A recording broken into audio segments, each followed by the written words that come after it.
स्वामी जी प्रणाम जी। स्वामी जी। मैं हरियाणा से आया हूँ, बहादुरगढ़ से। और आप कथा हम करीब एक साल भर से सुन रहा हूँ। हम वहाँ पर हनुमान जी के मंदिर के पुजारी हैं। अच्छा। और करीब आप लोगों के आशीर्वाद से 32 साल के आसपास सेवा कर रहा हूँ। हम ये दो हैं, ये दोनों हम तो रहते हैं मंदिर में, आते हैं हम लोग। आप कथा जो सुनते हैं वो आपस में डिस्कस करते हैं जी डेली। अच्छा स्वामी जी, मेरा 5 प्रश्न आपसे है जी। हमको सब पता है, कितने भाई बहन हमारे यहाँ बैठे हुए हैं, सब अपने अपने प्रश्नों के उत्तर लेने के लिए बैठे हुए हैं। तो हम सूक्ष्म रूप से पूछ रहे हैं, और उत्तर आप चाहे 2 मिनट दो, चाहे 5 मिनट दो, उसका उत्तर मैं सुनना चाहता हूँ। बोलिए। एक मेरा जो लास्ट वाला प्रश्न पहले बता दे रहा हूँ मैं। कई कथाकार हमारे पास गए, मैंने उनसे प्रश्न पूछा लेकिन उनको प्रश्न का उत्तर नहीं दे पाए जी। वो तो मैं लास्ट में पूछूंगा, पहले जो मेरा प्रश्न सुन लीजिए आप। पहला प्रश्न मेरा स्वामी जी है, गुरु जी है कि जीवात्मा और आत्मा में क्या अंतर है, मोक्ष किसका होता है? जीवात्मा और आत्मा दोनों पर्याय हैं। ठीक। लिखा है गोस्वामी तुलसीदास जी ने, ईश्वर अंश जीव अविनाशी। तो यहाँ गोस्वामी तुलसीदास जी ने आत्मा को जीव अविनाशी, जीवात्मा कहा है। जीव और आत्मा ये दोनों एक ही हैं, दो नहीं हैं, पर्यायवाची हैं। चाहे जीव कह लीजिए, चाहे जीवात्मा कह लीजिए। ठीक जी। मोक्ष किसका होता है? मोक्ष जो होता है, मोक्ष का अधिकारी है मन। माया मरी न मन मरा, मर मर गया शरीर, आशा तृष्णा ना मरी, कह गए दास कबीर। तो जो हमारा मन है वही मोक्ष का अधिकारी, क्योंकि आत्मा तो मोक्ष से और जन्म मृत्यु सबसे परे है। तो जो मन है, कहते हैं ना सब मर गया, शरीर बूढ़ा हो गया, मन बुढ़ा नहीं हुआ। ठीक। तो मन को ही सारा सुख दुख मिलना है। ठीक। स्वामी, दूसरा प्रश्न मेरा है, मरने के बाद अपने कर्मानुसार, जैसा आप बता चुके हैं, जीव अन्य योनियों में चला जाता है। ठीक है। तो मेरे फिर पितर कैसे होते हैं? पितर ऐसे होते हैं कि जब हमारे पिता के पिता के पिता जो भी आज धरती पर नहीं है, वो जब यहाँ से मरकर जाते हैं तो सीधा पहले पितृलोक जाते हैं। वहाँ जाने के बाद, जैसे हमने बताया, 13 होने के बाद यमराज जी निर्णय लेते हैं कि अब आप पाप या पुण्य के अनुसार अब कहाँ जाएंगे, स्वर्ग जाएंगे, नरक जाएंगे, या अन्य तमाम योनियों में जाएंगे। तो कुछ लोग तो अपने कर्मों के बस किसी भी योनि में चले गए। माना कि हमारे दादाजी परदादा जो भी हैं, कोई शेर बन गया, शेर कर्मों के अनुसार। अब हमने उनके नाम से यहाँ पिंडदान दिया, गया जी में तर्पण किया, जहाँ भी किया, तो हुआ क्या, वो शेर की योनि में जहाँ है, यदि उन्हें कोई कष्ट है, भूखे मर रहे हैं या कोई कष्ट तकलीफ है, तो ये पिंडदान का पुण्य उनको उस योनि में प्राप्त होगा जहां वो है। किसी भी योनि, बंदर से लेकर चींटी से लेकर हाथी तक जहां है वो उन्हें, यदि वो मनुष्य बने हैं तो मनुष्य की योनि में उनको प्राप्त हो जाएगा, जहां है वहां मिलेगा। ठीक है। परंतु कुछ लोग ऐसे होते हैं, ट्रेन लेट होने से हमें स्टेशनों में एक वेटिंग रूम बनाया जाता है, वेटिंग हॉल बनाया जाता है, जहां ट्रेन लेट हो गई तो आप वेट कर सकते हैं। उसी प्रकार किसी व्यक्ति, हमारे पिता के पिता, किसी के पाप पुण्य का कोई निर्णय किसी कारण ना हो पाए तो वो पितृलोक में होते हैं, और हम यहाँ से यदि उनके लिए कुछ करते हैं तो उनका उद्धार हो जाता है। जैसे कुछ दिनों के लिए ईश्वर ने ये विधान भी रखा है, नचिकेता को ये बात यमराज जी ने बताई है। नचिकेता के संवाद में ये सब कुछ स्पष्ट है कि हमारे जाने के बाद ये जरूरी नहीं है कि मरने के तुरंत बाद हमारा पुनर्जन्म हो जाएगा, कहीं भी जरूरी नहीं है। हो सकता है 2 साल तक ना हो सकता है 10 साल तक ना हो, और हो सकता है 100 साल तक हम वेटिंग रूम में इंतजार करें अपने नंबर का।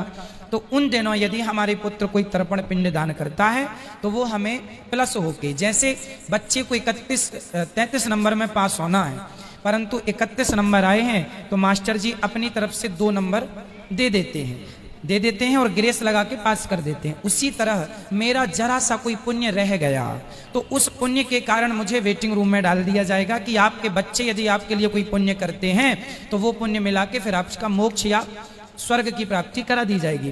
तो उस इंतजार में हम पितृलोक में रहते हैं। हम बच्चों को कहते हैं पुण्य करो, हमारे नाम से कुछ करो। जब नहीं करते तो वही पितृ फिर नाराज होके उन पर फिर गलत प्रभाव छोड़ने लगते हैं, उसी को पितृ दोष कहते हैं। अगर कोई वेटिंग लिस्ट में ना हुआ हो तो फिर बता चुका मैं कि वो शेर बन गया होगा तो उसको तो रूप में प्राप्त हो जाएगा वो। तो उसके निमित्त भागवत कथा सुनने से क्या फल मिलेगा फिर? किसको?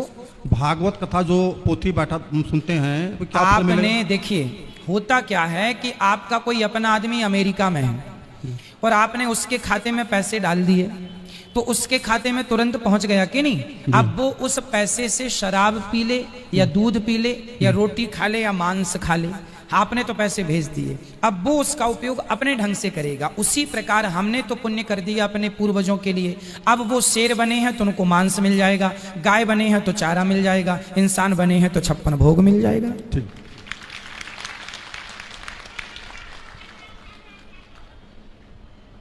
स्वामी जी मेरा ये अंतिम प्रश्न यह है आपसे जी कि आपने भी कई बार बता चुका है, हमने भी कई और संतों सुन चुके हैं और थोड़ा सा जानते भी हैं कि जो हम कर्म पिछले जन्म में किए हैं, ठीक है, वहाँ हम भोग रहे हैं। हाँ, अच्छा किए हैं तो बुरा किए हैं तो भोग रहे हैं। जब मेरा कर्म पिछले जन्म का समाप्त हो जाएगा तो हमारी जीवन यात्रा से खत्म हो जाएगी, ठीक है, तो हम यहाँ कर क्या रहे हैं? ये प्रश्न मेरा है। हाँ हाँ, आपका प्रश्न बहुत उचित है। ये मैं कर क्या रहा हूँ? हम मारा जा रहा हूँ तो जन्म मारा गया, दशरथ जी को ऐसा कर मिला तो जन्म कर मिला, तो हम यहाँ पर कर क्या रहे हैं? ये प्रश्न मेरा है।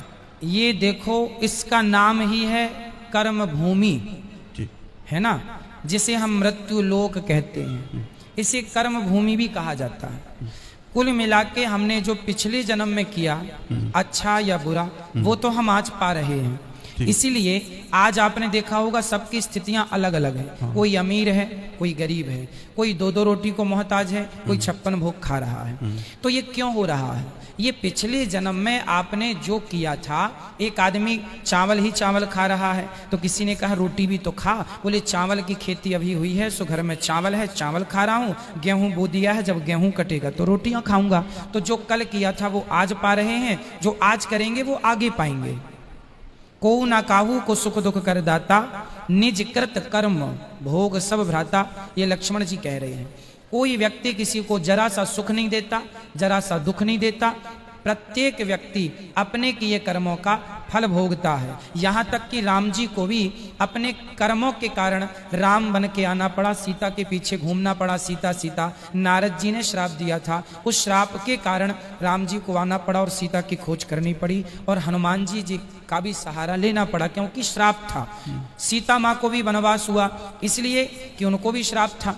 एक तोती ने श्राप दिया, पद्म पुराण में कथा है कि सीता जी ने एक तोती को पिंजरे में बंद कर लिया तो तोती तड़प तड़प के मर गई, चूंकि वो गर्भवती थी। कहा था छोड़ दो, सीता जी ने कहा तुम अच्छी कथा सुनाती हो सुनाती रहो, तड़प तड़प के मर गई। तोते ने श्राप दे दिया, बद्दुआएं कि जाओ, जैसे हमारी पत्नी को गर्भ अवस्था में आपने हमसे दूर किया, जब आप गर्भवती होंगी तो आपके पति दूर कर देंगे। ये घटना पद्म पुराण में लिखी है। तो सीता जी को भी कर्मों का फल भोगना पड़ा, जो पिछला किया था आज मिल गया। तो कुछ कर्म ऐसे होते हैं जो आज के आज ही हमें मिल जाते हैं हाथों हाथ, कुछ पिछले जन्म का आज, आज का कल। अब आप कहेंगे तो ये चक्कर चलता रहेगा? हाँ, तब तक चलेगा। कब तक? कबीरदास जी कह रहे हैं, चलती चक्की देख कर दिया कबीरा रोए, दो पाटन के बीच में साबुत बचा न कोय। पुनरपि, आद्य शंकराचार्य जी कह रहे हैं, पुनरपि जननम पुनरपि मरणम पुनरपि जननी जठरे शयनम।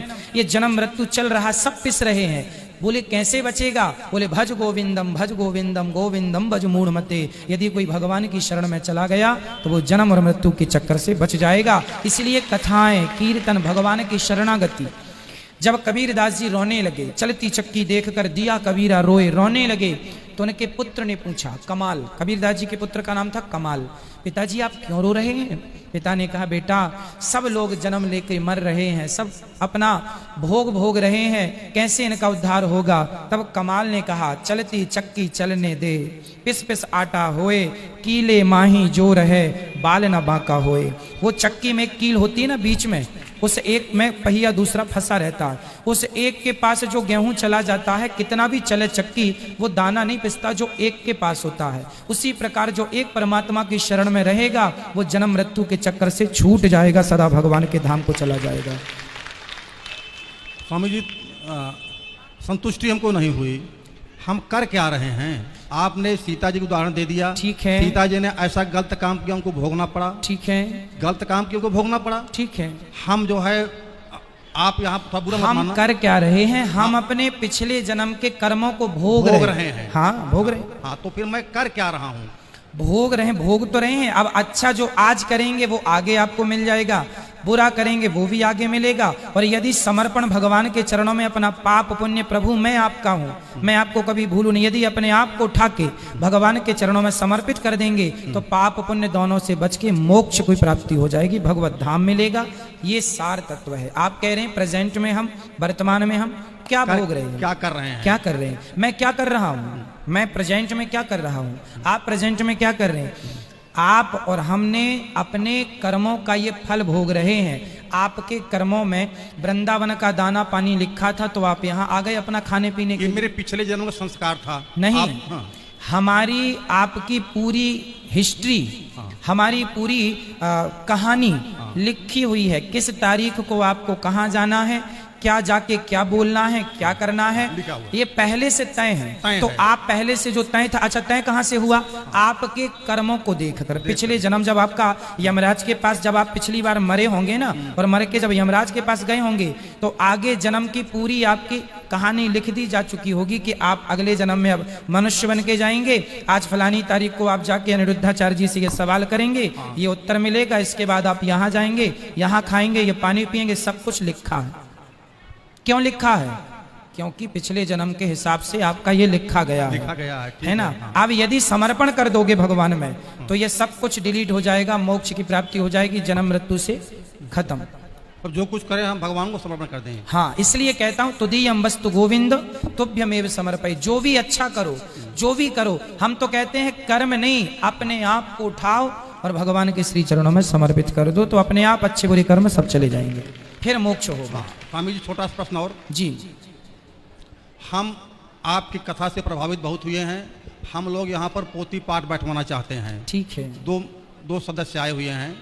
अब थोड़ा सा मेरा कुछ अटपटा प्रश्न ये है कि हम जब ब्राह्मणों को बुलाते हैं पहले उनको चेकिंग करते हैं। ठीक है। ये मंत्र को उच्चारण कर सुनाओ हमको। हाँ। ब्राह्मण को, कुछ को, मैं किसी की निंदा नहीं कर रहा हूँ, कुछ लोग अशुद्ध मंत्र बोलते हैं। ठीक है। तो ऐसे हम आपकी फेस पर पोथी पाठ बैठाने के लिए आया हुआ हूँ। ठीक है। हम बैठा रहे हैं आपके फेस पर। ठीक है। अब आपके जो ब्राह्मण हैं वो कैसे करते हैं ना जी, यहाँ सुनिए, मैं आपकी बात रोक रहा हूँ। हाँ। यहाँ पर क्षमा कीजिएगा, यहाँ पर जितने ब्राह्मण पोथी पाठ करते हैं पहले उन ब्राह्मणों का यहाँ विद्वान ब्राह्मणों के द्वारा पूरा टेस्ट होता है। हाँ, पूरा। हाँ। आप यहाँ देखेंगे कथा होने के 3 दिन पहले से ब्राह्मणों का परीक्षण चालू होता है। सभी ब्राह्मणों से संध्या पूछी जाती है, संकल्प पूछा जाता है और भागवत जी पूछी जाती है। ये वाला श्लोक सुनाइए, ये वाला पूरा शुरू से अंत तक कोई भी पन्ना खोल के दिया जा सकता, कोई भी श्लोक। पर ब्राह्मण जितने यहाँ बैठे हैं, आप भी आ जाइएगा और यहाँ 200-300 जो भी ब्राह्मण बैठे हैं, आप किसी को भी खड़ा कर लीजिएगा। वो बिल्कुल धारा प्रवाह पाठ करने वाले हैं तो ही यहाँ बैठते हैं। यहाँ 1000 ब्राह्मण आते हैं नाम लिखाने, उन 1000 में केवल 200-250 ब्राह्मणों का नाम लिखा जाता है, क्योंकि बाकी लोग उस योग्य नहीं होते। जो योग्य हैं, जो पढ़ सकते हैं, जो कर सकते हैं, आप लोग विश्वास करते हैं इस फेस पर, तो ये हमारी परम जिम्मेदारी है कि हम आप लोगों का विशेष ध्यान रखें और आपकी भावनाओं को ठेस ना लगे, इसका पूरा ख्याल रखते हैं। एक छोटा सा प्रश्न आपके पक्ष में है जी। ये पक्ष है कि देखो, हर व्यक्ति एक समान नहीं होता है, हर समाज एक समान नहीं होता है जी। हम इसलिए कह रहे हैं, आपने कई बार कहा जब कोई हमारी गलती हो तो आप लोग बता दिया करो जी। तो ये गलती हम लोग डिस्कस किए हैं, जो आपकी थोड़ी सी क्या है, जो मन भावना है जी। आप फिल्मी वालों की बड़ी शिकायत करते हैं। ठीक है। फिल्मी वालों में भी कुछ ऐसे होंगे जो तमाम दान धर्म करते होंगे, कुछ ऐसे भी होंगे जो कि जो है पुण्य कार्य करते होंगे, लेकिन किसी एक व्यक्ति का नाम, पूरे समाज का आप नाम लेते हैं, ये कैसा है? हमको उत्तर मत दो, वो समझना अपने आत्मा से आप। ठीक है। दूसरा प्रश्न मेरा ये है जी। देखो, हमारे मान लो पिताजी हैं, शराब पी रहे हैं या निकृष्ट कर्म कर रहे हैं, अगर वो बीमार होते हैं तो मैं उनका इलाज कराऊंगा। लेकिन कई बार ये कह चुके हो कि ऐसे जो हैं उनको डंपर में भरो, हरिद्वार में डाल दीजिए। ये आप उनको उत्तर मत दीजिए, लेकिन ये मेरा प्रश्न जायज़ है या नाजायज़ है, ये आप समझना। ये मेरी दो आपसे आपकी विषय नहीं नहीं, में- आप ठीक कह रहे हैं। होता ये है कि हम कुछ कड़वे शब्द इसलिए प्रयोग करते हैं हाँ। क्योंकि कड़वी दवाई शायद बदल दे समाज को, इसलिए जानकर हमें पता है कि ये उपयोगी शब्द नहीं है, फिर भी करते हैं इसलिए कि शायद बदलाव हो, शायद हथौड़ा जोर से इसलिए मारा जाता है कि पत्थर टूट जाए। उसी प्रकार कि थोड़ी तो शर्म लगे लोगों को कि ना पिए भाई, थोड़ी तो लगे कि हाँ हमें बदलना चाहिए, हमें सुधरना चाहिए, इसलिए ना चाह करके भी हम कड़वे शब्दों का प्रयोग करते हैं। पर आपने याद दिलाया, उसके लिए धन्यवाद आपका। मैं पूरी कोशिश करूंगा सुधारने ये की। मन भावना आई इसमें। बिल्कुल बिल्कुल, खुश रहिए, खुश रहिए। अच्छा लगा आपसे बात करके, धन्यवाद आपका।